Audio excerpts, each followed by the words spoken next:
Bienvenidos a esta presentación del verbo ir. This presentation will talk about how to conjugate the irregular verb ir and when to use it. The verb ir is irregular and it means to go. It can be used to express where someone is going and what someone is going to do. It is not conjugated regularly, like vivir, an IR verb for example.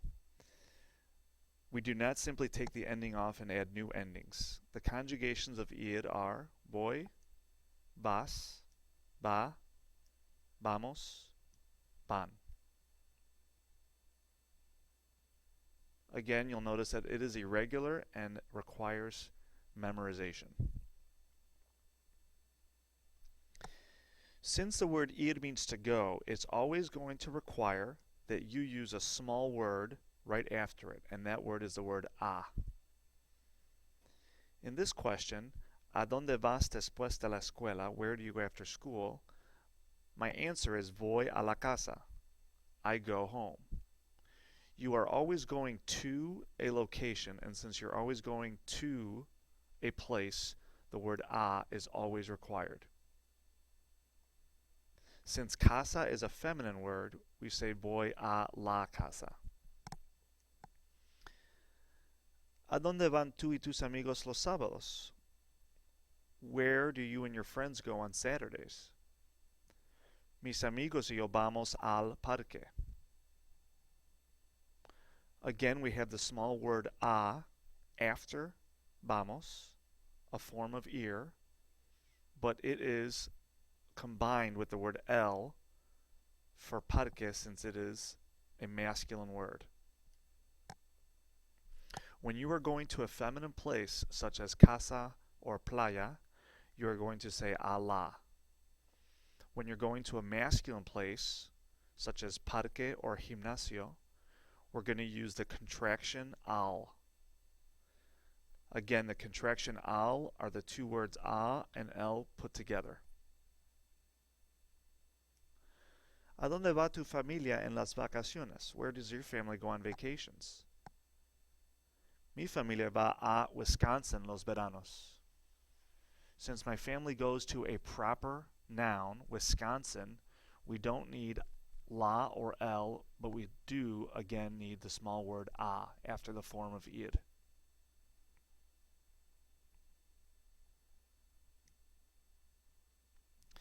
The second use and very common use of ir is to talk about the future, what someone is going to do. In order to form this form of the future tense, we're going to use a conjugation of the verb ir plus that small word again, a, and then an infinitive. And if you've forgotten what an infinitive is a verb like hablar or comer or vivir before you change it to agree with any person. Infinitives always end in AR, ER, and IR. We are going to study tonight. Vamos a estudiar esta noche. Vamos a estudiar is ir plus a and the infinitive to study. I am going to buy dinner. Voy a comprar la cena.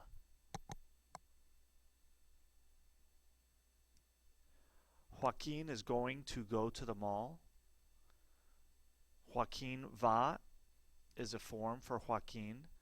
A is that small word in the middle, and id is our infinitive to go. The final example of the future tense with id is my parents are going to give me money. Mis padres van a darme dinero. Notice that dar is D-A-R, and while it has a pronoun attached to the end, it is still considered an infinitive since the verb itself, dar, ends in AR. Practiquemos. We go to the beach a lot. Nosotras vamos a la playa mucho. Playa is a feminine noun, which is why we have la after the small word a, which again always follows any form of the verb ir when you're going to a place. They go to the movie theater. Ellas van al cine. Since cine is a masculine noun, the contraction al is required after van. Are you going to Chicago tomorrow? ¿Vas a Chicago mañana? Since Chicago is a proper noun, there's no la or el needed. Simply the word a follows vas. My family and I are going to eat at home is an example of using ir to express the future. Mi familia y yo vamos a comer en casa. Comer again is an infinitive because we're not eating now, we are going to eat. My classmate is going to study, again is an example of using id to express the future. Mi compañero va a estudiar. ¿A dónde vas cuando juegas básquetbol? Where do you go to play basketball? Yo voy al gimnasio. ¿A dónde va tu familia en las vacaciones? Mi familia va al campo, or mi familia va a la playa. ¿A dónde van tú y tus amigos los sábados? Vamos al centro comercial. Gracias por ver esta presentación y te deseo mucho éxito.